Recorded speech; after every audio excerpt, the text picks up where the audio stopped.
Bonjour Julien. On va vous remontrer donc ce tour de table autour de Donald Trump.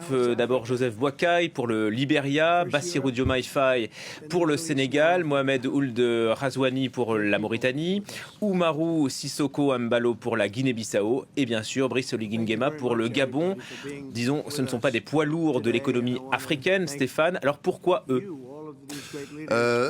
Ce ne sont pas des, du moins, ce ne sont pas les pays ou les chefs d'État auxquels on pense spontanément quand il s'agit des relations entre les États-Unis et l'Afrique, notamment à l'ère de Donald Trump, parce qu'il y a une dimension commerciale très présente dans la démarche de Donald Trump. Moi, je vois plusieurs raisons sur le choix de ces pays-là. La première est celle qui me semble la plus importante et celle dont on parle finalement le moins, c'est la dimension géostratégique de cette invitation.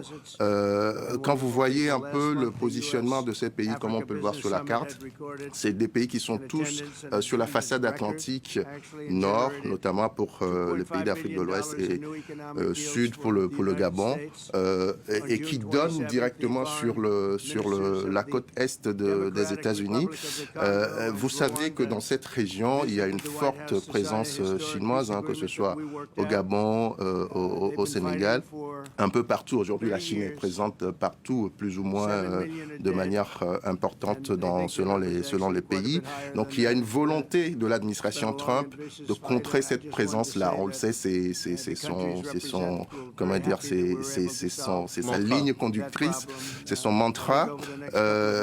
Commercialement, la Chine est très présente dans l'exploitation des ressources naturelles. Diplomatiquement, l'influence de la Chine est importante. On voit bien aussi que la Russie est à l'offensive dans cette région, notamment dans les pays de l'AES sur le plan sécuritaire. On sait aussi que des puissances de moindre importance comme la Turquie est très présente aussi, pousse ses pions dans cette région, notamment au Sénégal. Donc voilà des puissances qui sont plus ou moins hostiles aux États-Unis et qui sont en train de monter en puissance dans cette région. Et puis, pour ne rien arranger, on sait que la Chine, depuis quelques années, essaie d'installer une base navale. Il y a eu des discussions au Gabon et puis en Guinée équatoriale aussi, je pense. Et donc, il y a, j'allais dire, sur le plan sécuritaire, c'est très important pour Donald Trump et son administration d'avoir de bonnes relations, du moins, avec ces pays-là. On est un peu dans une opération de séduction, si vous voulez. Séduction à la Trump, il y a le bâton et la carotte. Donc il y a cette dimension géostratégique et même géosécuritaire, j'allais dire, qui est très importante et dont on parle peu. Évidemment, le commerce n'est jamais loin. On connaît l'appétit de Trump pour les matières premières, pour les minerais et stratégiques notamment. On en trouve au Gabon, le manganèse, quelques terres rares, le pétrole. Le Sénégal est devenu producteur de pétrole et de gaz aussi. Le Libéria a du fer, la Mauritanie a énormément de gisements de fer. Donc il y a ce volet commercial qui intervient aussi.